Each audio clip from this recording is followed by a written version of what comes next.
بسم اللہ الرحمن الرحیم۔ آج کی یہ جو مجلس ہے تو اس مجلس کا عنوان مضمون نویسی ہے کہ ہمیں ایک تو یہ کہ تحریر کی قدر و قیمت کیا ہے، اور دوسرا یہ ہے کہ ہم اپنی تحریر کو بہتر کیسے کر سکتے ہیں،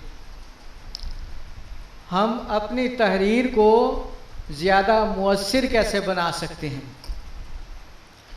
تو اس حوالے سے میں سب سے پہلے تو یہ بات عرض کروں گا کہ ہم تعلیم حاصل کر رہے ہیں یا ہم کچھ لکھنا چاہ رہے ہیں، تو ہمیں سب سے پہلے تو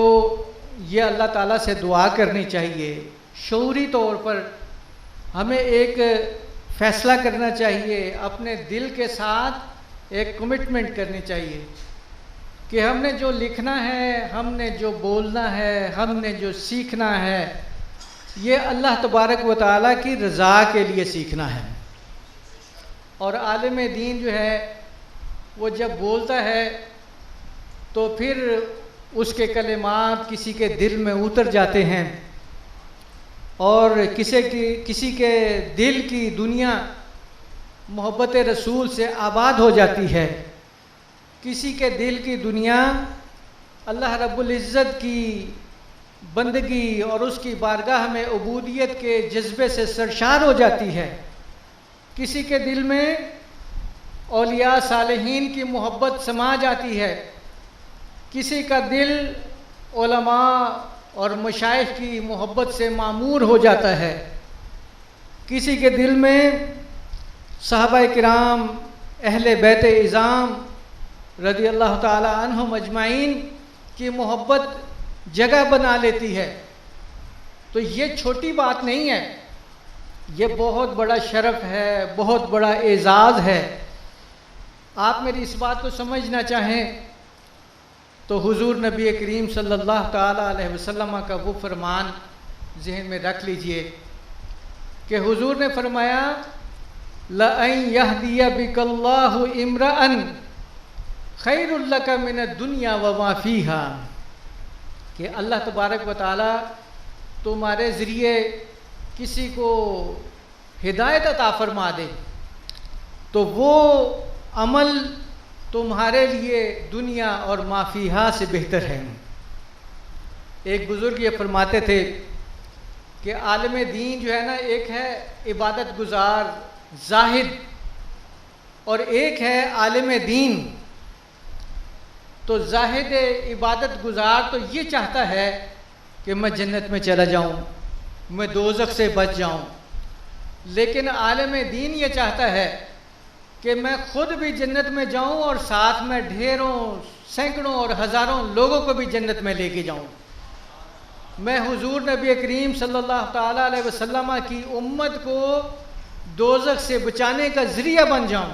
تو آپ حضرات جو علم حاصل کر رہے ہیں تو شعوری طور پر ہمیں اپنے ساتھ جو ہے اپنے دل میں یہ بات راسخ کرنی چاہیے کہ ہمارا علم حاصل کرنے کا مقصد اللہ تبارک و تعالیٰ کی رضا ہے، اور حضور نبی کریم صلی اللہ تعالیٰ علیہ وسلم کی امت تک وہ پیغام پہنچانا ہے جو آقا دو عالم صلی اللہ تعالیٰ علیہ وسلم 1400 سال پہلے پہنچا گئے ہیں۔ آج کے دور میں مختلف مکاتب فکر ہیں، بڑے بڑے اہل علم ہیں، لیکن ہمیں یہ دیکھ کر بہت افسوس ہوتا ہے کہ وہ جو صوفیاء کرام فرماتے ہیں العلم هو الحجاب الاکبر، کہ علم جو ہے وہ بہت بڑا حجاب ہے۔ تو آپ کہیں گے کہ یہ حجاب کیسے بن گیا ہے؟ علم تو نور ہے، روشنی ہے، شعور ہے، تو وہ حجاب کیسے بن گیا؟ تو اس حوالے سے میں یہ عرض کروں گا کہ شیطان جو ہے وہ انسان کے مسلمانوں کے دلوں میں وسوسے ڈالنے سے کبھی نہیں ٹلتا۔ مجھے ایک دوست نے کہا کہ نمازوں میں کوتاہی ہو جاتی ہے، نمازیں جو میں پڑھتا ہوں ان میں جیسا خشوع و خضوع ہونا چاہیے وہ نہیں ہوتا، وظائف بھی پورے نہیں ہوتے۔ تو میں نے اس سے کہا یہ تو ہونا ہے، آپ کو یہ کس نے کہہ دیا ہے کہ آپ نماز پڑھیں گے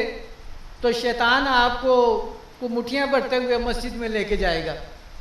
آپ کو یہ کس نے کہا کہ آپ قرآن کریم کی تلاوت کا ارادہ کریں گے آپ پر تھکاوٹ طاری نہیں ہوگی؟ شیطان نے اپنا کام کرنا ہے اور آپ نے اپنا کام کرنا ہے، اور یہ ایک مسلسل جد و جہد ہے جو زندگی کی آخری سانس تک جاری رہنی ہے۔ تو ہمیں شعوری طور پر ایک فیصلہ کر لینا چاہیے کہ شیطانی قوتیں جو ہیں وہ دل میں وسوسے ڈالیں، کو دل میں دنیا کی محبت ڈالنے کی کوشش کریں، لیکن ہم نے اللہ رب العزت کی اور اس کے حبیب صلی اللہ تعالیٰ علیہ وسلم کی رضا کے راستے پر ہی چلنا ہے۔ نہ صرف خود اس راستے پہ چلنا ہے بلکہ حضور کے امتیوں کو اللہ اور اس کے حبیب صلی اللہ تعالیٰ علیہ وسلم کی بارگاہ تک پہنچانے والے راستے پر چلانا ہے۔ اور یہ جو راستے میں بھول بھلیاں ہیں ان سے ہم نے بچانے کی کوشش کرنی ہے۔ تو اس کوشش پر، اس ذوق و شوق پر، اس شعور پر اللہ تبارک و تعالیٰ بھی آپ سے راضی ہوگا اور اس کے حبیب صلی اللہ تعالیٰ علیہ وسلم بھی آپ سے راضی ہوں گے۔ اب جو اصل بات کی طرف میں آنا چاہتا ہوں کہ تقریر کی اہمیت اپنی جگہ پر ہے، لیکن تحریر کی اہمیت اپنی جگہ پر ہے۔ اعلیٰ حضرت فاضل بریلوی رحمۃ اللہ علیہ بہت اچھے خطیب تھے اور علمی وعظ فرماتے تھے، تو 1 گھنٹے کی تقریر میں وہ پتہ نہیں اپنا برسوں کا جو مطالعہ ہے، اس مطالعہ کا جو نچوڑ ہے وہ سامعین کے سامنے رکھ دیتے تھے، لیکن اس کے باوجود آپ فرمایا کرتے تھے کہ تقریر کی اہمیت اپنی جگہ پہ ہے، لیکن تحریر کی اہمیت اس سے کہیں زیادہ ہے۔ تو وہ جو پرانے وقتوں کی باتیں ہیں کہ آپ فرماتے تھے کہ یہ جو تقریر ہم نے کی ہے، کیسے بھی علمی نکات بیان کیے ہیں تو وہ ہوا کی نظر ہو گئے ہیں، یا تھوڑے بہت جو لوگوں نے اپنے دل و دماغ میں محفوظ کر لیے ہیں تو ان کے دل و دماغ میں محفوظ رہ گئے، لیکن یہ جو تحریر ہے یہ باقی رہتی ہے اور بہت زیادہ دور دور تک پہنچتی ہے۔ آپ دیکھیں کہ اعلیٰ حضرت فاضل بریلوی رحمۃ اللہ علیہ کو اپنے رب کی بارگاہ میں حاضر ہوئے کتنا ایک طویل عرصہ گزر گیا ہے، لیکن ان کی جو تحریریں ہیں پہلے پاکستان ہندوستان تک تھیں، لیکن اب ان کی تحریریں پوری دنیا میں پہنچ رہی ہیں، عربی میں پہنچ رہی ہیں، انگریزی میں پہنچ رہی ہیں۔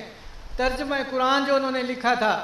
تو وہ پوری دنیا میں اس کے لوگ جو ہیں وہ کنز الایمان جب تک اس کا ترجمہ نہیں پڑھتے ان کو وہ راحت، سکون اور چاشنی نہیں محسوس ہوتی۔ تو یہ تحریر کی اہمیت ہے کہ تقریر آپ نے آج بھی جو کرتے ہیں تو وہ ہوا میں اڑ جاتی ہے۔ بہت کم ایسا ہوتا ہے کہ کہیں ریکارڈنگ ہو گئی ہے، آپ نے یوٹیوب پہ اپلوڈ کر دی، وہ بھی دور دور تک ٹریول کرتی ہے، لیکن اس وقت یوٹیوب پر جو لوگ وزٹ کرتے ہیں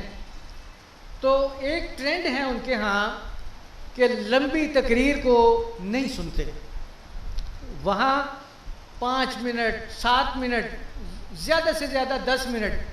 تو 5-7 منٹ کا جو کلپ ہے اس کو ترجیح دی جاتی ہے، اس کو زیادہ لوگ سنتے ہیں۔ لوگوں کے پاس اتنا وقت نہیں ہے کہ وہ گھنٹے کی، پونے گھنٹے کی، آدھے گھنٹے کی تقریر سنیں، تو وہ چھوٹے کلپ کو پریفر کرتے ہیں۔ تو آپ اگر فن تحریر میں مہارت حاصل کر لیتے ہیں تو آپ کی تحریر وہ زیادہ لوگوں تک وہ فیض پہنچاتی ہے جو آپ نے اپنے اساتذہ سے حاصل کیا، آپ نے کثیر کتب کے مطالعہ سے حاصل کیا، تو وہ فیض زیادہ لوگوں تک کتاب پہنچاتی ہے۔ اب بعض لوگ کہتے ہیں کہ انٹرنیٹ پر PDF میں کتابیں مل جاتی ہیں، انٹرنیٹ پر ہر موضوع پر کلپ مل جاتے ہیں، معلومات مل جاتی ہیں، تو کتاب کی قدر و قیمت نہیں رہی۔ کچھ لوگ کہتے ہیں اس طرح، لیکن ایسا نہیں ہے کہ ایک پرنٹڈ کتاب کو یا کسی PDF فائل کا پرنٹ پڑھنے کو جو ترجیح دی جاتی ہے، ایک کتاب ہے وہ آپ ساری کی ساری موبائل پہ نہیں پڑھ سکتے ہیں، یا آپ لیپ ٹاپ میں اس کو ڈاؤن لوڈ کر کے نہیں پڑھ سکتے ہیں۔ چھپی ہوئی کتاب جو ہے اس کو پڑھنا آج کے دور میں بھی زیادہ آسان ہے۔ ہاں آپ نے اگر آپ مثلا مقالہ لکھ رہے ہیں، کوئی حوالہ دیکھنا ہے، تو اس کے لیے آپ انٹرنیٹ سے کوئی کتاب ڈاؤن لوڈ کر کے یا آن لائن بھی آپ اس کو پڑھ سکتے ہیں۔